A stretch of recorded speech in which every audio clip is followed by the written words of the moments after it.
Back here in Lagos, 2015 would be remembered as one in which oil prices plummeted terribly, with adverse impact on budgeting and expenditure. Also significant is the several reforms that hit the state oil company, the Nigerian National Petroleum Corporation.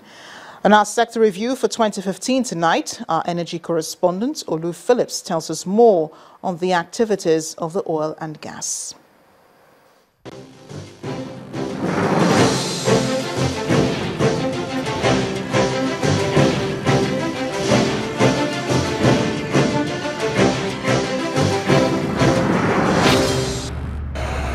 2015 will go down as a historic year for Nigeria, largely because it was an election year.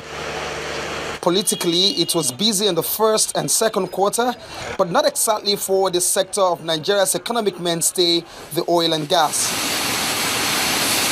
However, being a sector with global imperatives, Nigeria is not insulated from the dwindling oil prices,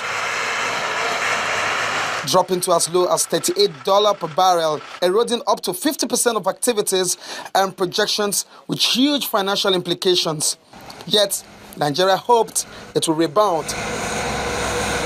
We finally lost America as consumers of our oil from the height of 60% to 0%. Consequently, again, oil collectoral segments shrinked. One of the scourges we have is we virtually import everything. So you need foreign exchange to back up your importation. And that foreign exchange comes from oil sales we make. Oil sales is reduced, so we don't have foreign exchange to drive that also. So if you need to retool that, you don't do it overnight. You have to now address your power issue. If you don't have power to be able to drive your industries cannot work. So it is quite a lot of things going on. The bottom line is we need to adapt. While that continued, 2 months after inauguration, President Buhari appointed Dr. Emmanuel Ibe Kachukwu as the Group Managing Director of the Nigerian National Petroleum Corporation. He becomes the 17th for the 37-year-old corporation. August 4th, 2015 was his first day at work.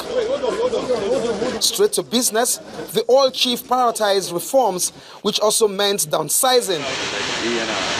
38 senior managers were shown the door. Not done, crude oil off-takers were reduced from 43 to 16. Down the line, offshore processing agreement has been replaced by the direct dealings with refineries, monthly publications of financial and operational reports of NNPC, and more. The strategies for change is encapsulated in what is now called the 2056 Action Plan. That's my theory. The industry largely revolves around the oil corporation, so all activities stems from here. While that is processing, it's been 8 weeks and still counting since the country was hit with acute shortage of PMS. Several efforts have gone in, including the introduction of sanctions for airing stations, yet the thirst for petrol is still unquenched.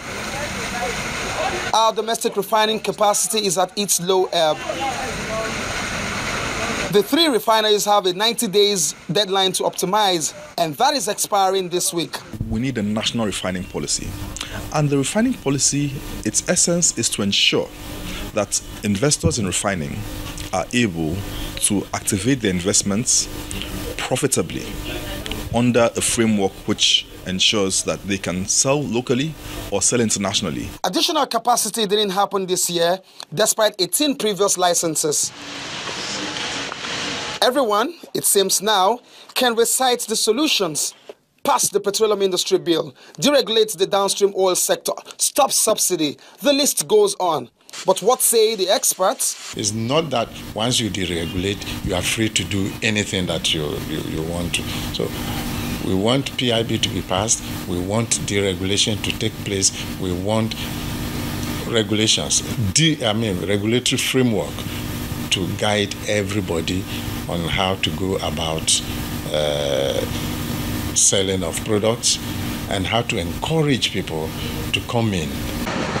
For the oil and gas sector, clearly the rainy days are here. Optimization is key as we launch into the deep. Olu Philips, Channels Television News.